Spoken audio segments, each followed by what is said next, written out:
What's up, everybody, man? Back. Welcome to a brand new video, and today we are going to be reviewing Super7 Super Kaiju Mechagodzilla. Mechagodzilla 93. The Super Kaiju Mechagodzilla 1993. It's not new at this point, it's been out for a little while, but it's part of Super7's newer-ish wave, the Super Kaiju line. Previously, we've checked out their Super Kaiju Godzilla 1989, which is actually pretty sweet. I reviewed him on the channel, and I thought he was pretty cool. He's actually a pretty decent little figure here, you can see. Looks to be in that like 4 or 5 inch range, you know? And the Super Kaiju Mechagodzilla 1993 is part of that same set. So today we're gonna open him up and see what he's like.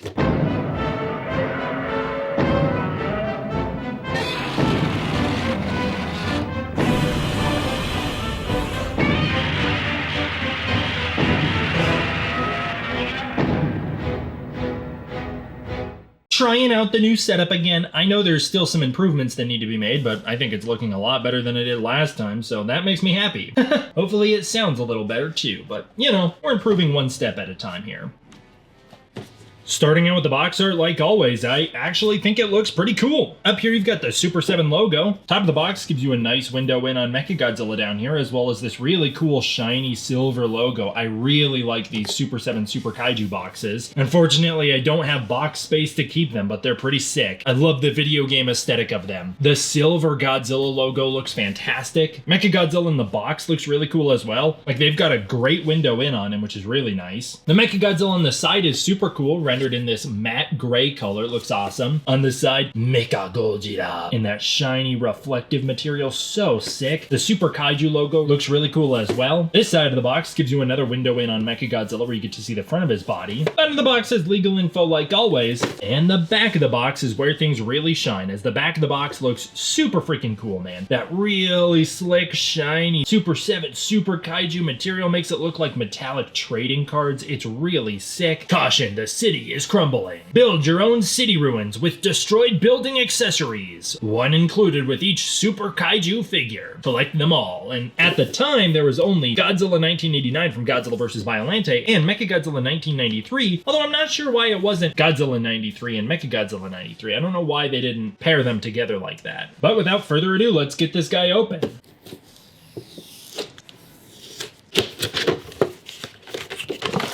Inside the box, there's just this nice yellow material, kind of gold, that kind of adds the special metallic feel. And then here's Mechagodzilla in the foil, or whatever you call this. What is that called? I don't know. The little plastic barrier. Building piece freed now. Oh, he's secured in there.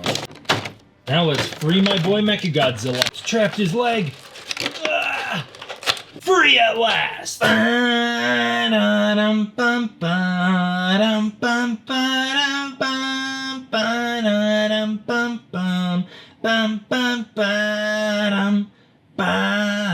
And with that, Super Mechagodzilla is out. As for the building accessory, the first piece you can get is the bottom of the building. This came with the Godzilla 1989, which means that Mechagodzilla came with this, the top part of the building, which I do appreciate. I'm glad Godzilla came with the bottom, as that's the one that most people are more likely to get. Also glad that the bottom was filled in, because for the longest time, this sat on my shelf without the top part. This top part has a little bit different of an aesthetic with these wide, long windows, as this one more has the small windows, but you can see they are switching to the wide windows up top. It does fit together as easily as you'd expect. It just kind of slides on top and sits there. It doesn't get rid of the break in the building, like it doesn't seamlessly hide it or anything, and in fact, just turning it rocks loose, like it doesn't secure in there very well at all. But it is just a small accessory. Would it have been cooler if this figure also came with an atomic breath accessory and not just this little building? Absolutely. Or I guess in Mechagodzilla's case, it would be the proton beam, or whatever it was called for the 1991 version. The Mazer or whatever. Well, the building itself looks pretty cool. Looks like a traditional business building in a downtown city. I wish that each kaiju came with their own individual building, as can you imagine how long it would take to collect a city's worth of building accessories from the Super Kaiju series? In fact, I'm not even sure that all of the releases come with building pieces. There's only 2 more that I'm aware of. I believe there is a Godzilla -1 and a Burning Godzilla, and I don't know what either of them come with. But here's the little building piece, and it looks pretty solid once it's all put together. It comes in around 2.5 inches altogether.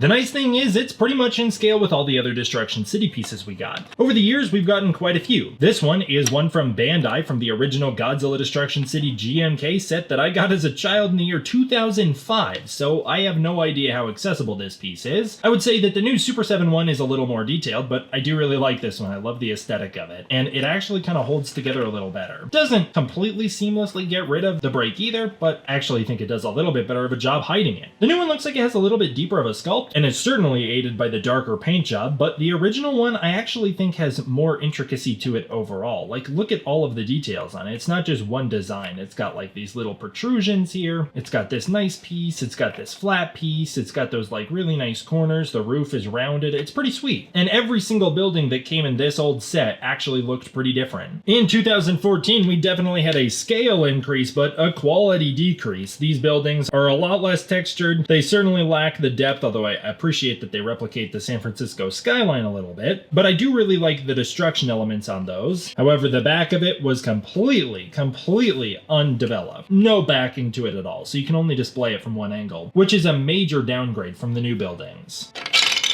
I really appreciate the new building for being done on all sides. Very cool. And it's got that little rooftop piece right here, which at least gives it some texture up top. Finally, in the building that I think it most resembles is this one from SH MonsterArts. This was part of the SH MonsterArts accessory kit, only downside's that open peg on the top that they never came with a way to seal other than by plugging a base into the top of it that could support like aircrafts or beams or whatever you wanted to attach. The other downside is that the damage was permanent on this one. However, the paint job is a lot better, the depth has a lot more richness to it, but you'd expect that because it's SH MonsterArts and it was an accessory kit. It came by itself, it was more expensive, and so it should have a higher level of quality. But don't discredit it, the new Super 7 one is pretty cool. Altogether, while the art styles don't seamlessly merge, we can create a little cityscape for our kaiju to smash. Although our Godzilla's looking mighty large in this city.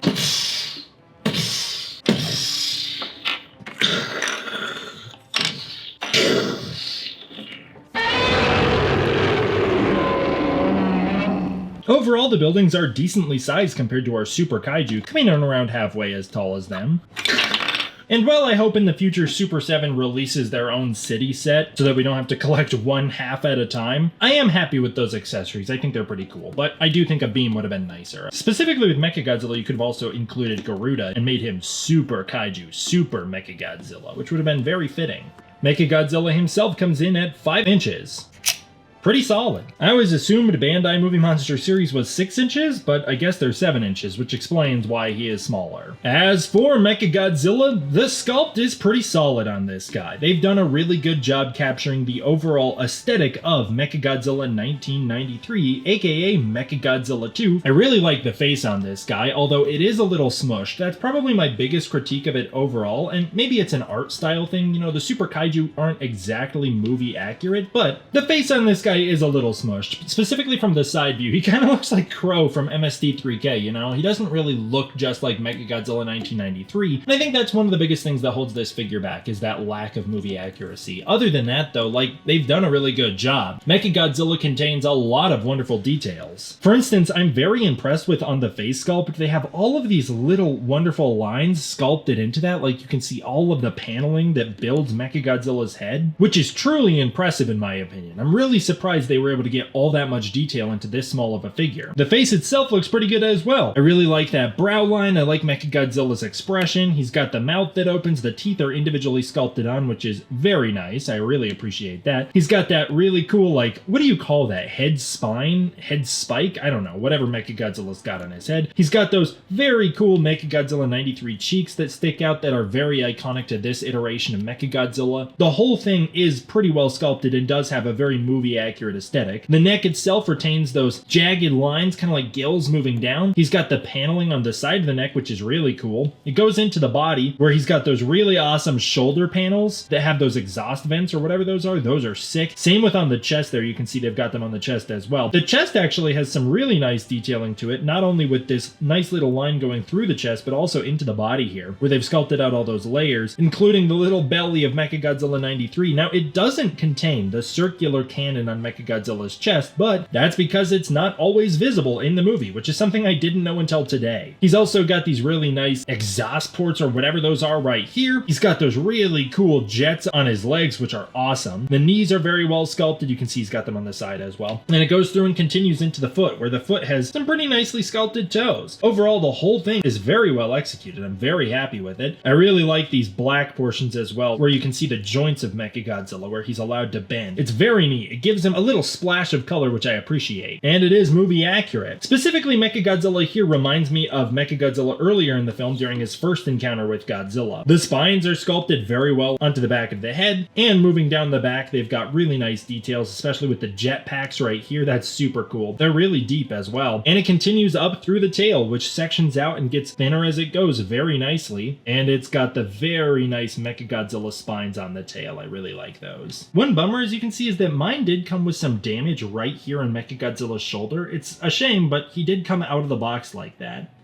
As for the paint job, Mechagodzilla's got an overall really metallic, glossy silver. It's so good. I think it might have something to do with the plastic they've used as well. He's a nice, crunchy plastic. I don't know what material he's made out of, but I really like it. It's a very nice plastic material. I don't think it's die-cast or anything. That always felt a little more metallic. But either way, it's coated with a really, really wonderful metallic silver paint that reflects light super well, as you can see on camera. It reflects the light in a really cool way. He picks up all of these really nice bright spots while still also being able to have a lot of shadows on him. It creates a very dynamic aesthetic, even though I believe he's one matte color overall. But it's done in a way so that the shadows aren't painted on, which I actually think works to the benefit of this figure because he doesn't need them. Look how glossy he is. He picks up the light in such nice ways. It really creates that metallic feel that makes Mechagodzilla feel like a true mech. It's so cool. I'm really into it. It's not all one color either. As you can see, he's got black plastic under the foot where the foot joint is. He's got some on the back here, if you can see underneath the knee. Obviously, he's got some on the elbows, which looks really nice. And of course, most obvious of all, the eyes. Mechagodzilla's yellow eyes are painted very nicely. You can see they've actually textured underneath the eyes in the sculpt, but the paint job really does a good job highlighting that. It really complements it. Super cool.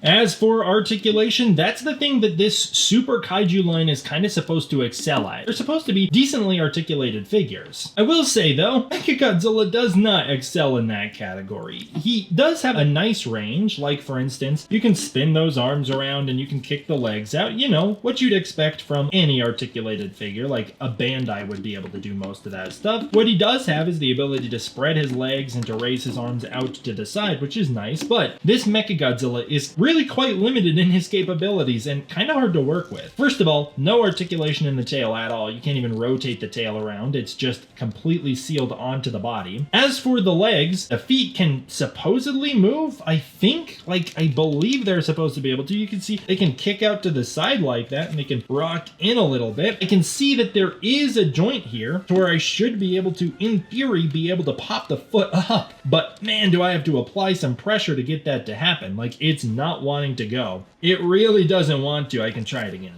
and get it the other way. Yeah, I have to put a lot of effort into that. He does not want to move. I wonder if that's because of the plastic material they've built Mechagodzilla out of or what the deal is, but boy, does that put up a fight. So I guess the feet can raise and turn and swivel and all that.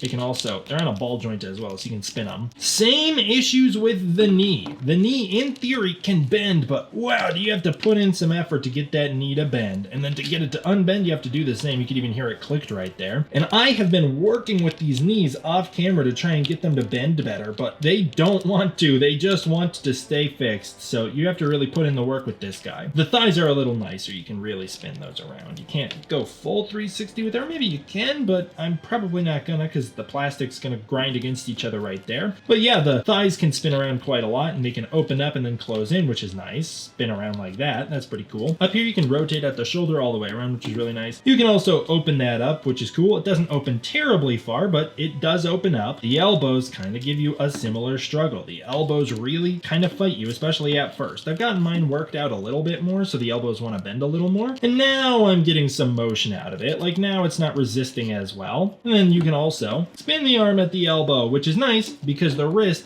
does not have a joint. You cannot turn the wrist. The head also spins all the way around, so you can recreate that 1974 force field. And also the mouth, of course, roars, which is very nice. In total, I count 12 joints of articulation.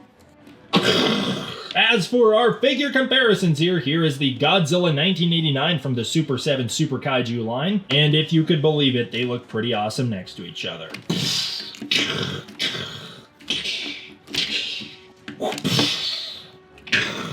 Actually, if it was a real Heisei battle, they'd both be standing about here shooting beams at each other, and that's about it. Or they'd be like this. Oh, the Versus era. But hey, they look pretty cool. They look like they're about to beat you up right now.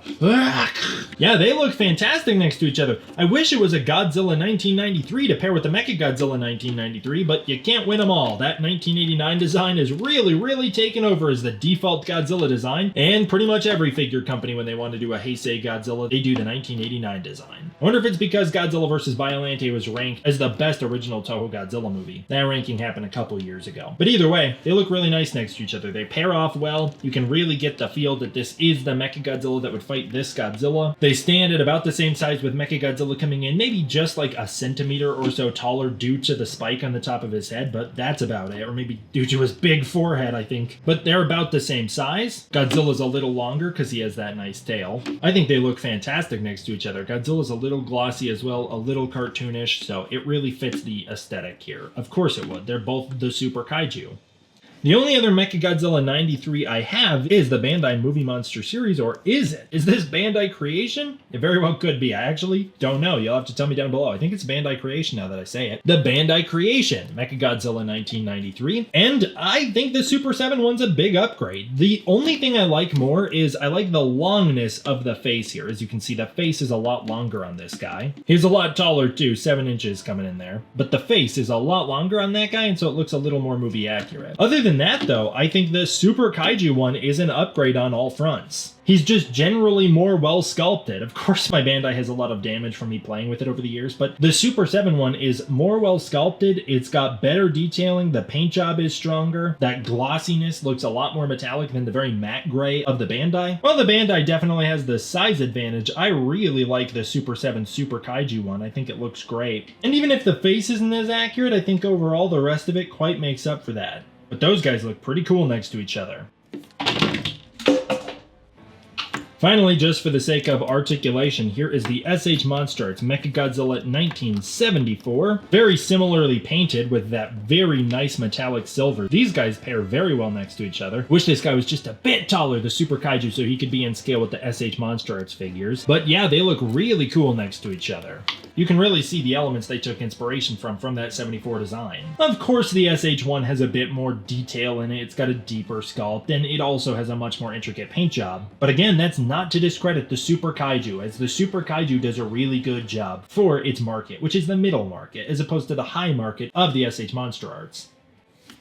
As with the Godzilla 1989 from Super 7, the thing that holds this guy back is the price. $35 for this figure just seems too expensive. This figure definitely comes across more as a $20 figure, and in any other year, it would have been. This thing doesn't top NECA. Like, this figure is smaller than NECA, has less articulation than NECA. It just wouldn't top NECA. I don't think that this thing should be more than $20. And back in the day with NECA selling for $20, it just proves how far figures have come and how far our economy has fallen. There's no way that this should be $35, and I see it on sale right now online for $15. That feels like a very fair price for this. That feels a bit like you're getting a deal on that. But I still do recommend the Super 7 Super Kaiju Mechagodzilla 1993 to collectors who are looking for an articulated Mechagodzilla 93 without breaking the bank, or for people who just want to pick up a Mechagodzilla in general, as I think it's a pretty solid adaptation. If you're a big fan of Godzilla vs. Mechagodzilla from the Heisei series, I definitely recommend it. And if you're a fan of articulated figures, I recommend it as well. I think that this one's good for collectors and especially for kids. This is great for kids, especially with the articulation. I would have loved that as a kid. Holy crap, that would have really made my day. My Godzilla figures as a kid did not have much articulation, so this would have been really awesome. I just gotta caution about that price tag, because it is a little expensive. Not too bad, but it is a little expensive. I think the sculpt is very good. While he does have a bit of a cartoonish aesthetic, and I don't love the compressed face, overall, they've done a great job with him and have added tons of wonderful detail in him. on. The paint job is truly fantastic. It really pops and it's going to look great on the shelf. The articulation is okay, not the best, but it's pretty good. The price tag is the thing that holds it back the most, and for that reason, I'm happy to give this guy a 7 out of 10. Do I think it's definitely worth it? No, not really, but if you're looking for a Mechagodzilla 1993, this is probably your best bet at the moment. I don't know of many other Bandais that are out there that are like easily accessible at this time, so this is probably your best bet for a Mechagodzilla 93, and for that reason, he does have a lot of value, especially in the American figure market in particular, and I'm very happy with them. I'm glad Super 7 is doing this line. I hope they continue to expand beyond just Godzillas themselves, and so I think a 7 out of 10 is pretty reasonable for this guy. If he was a little cheaper, that score would go up. But what do you think? Do you have the Super 7 Super Kaiju Mechagodzilla 1993? I'd love to know. Comment down below and let me know. And which of these two Super 7 figures is your favorite? As always, I want to give a huge thank you to my patrons over on Patreon. It is through the support of the patrons on Patreon that I'm able to continue to review figures like this for you. If you want to support the Patreon, you can use the link in the description below where you can get early access to content, access to the Discord community, and more. And if that's not your thing, please consider joining as a channel member. It's the most direct way to support this channel. I really appreciate it. Well, thank you guys all for watching. I hope you enjoyed. I will see you all next time for the next one. D-Man, out.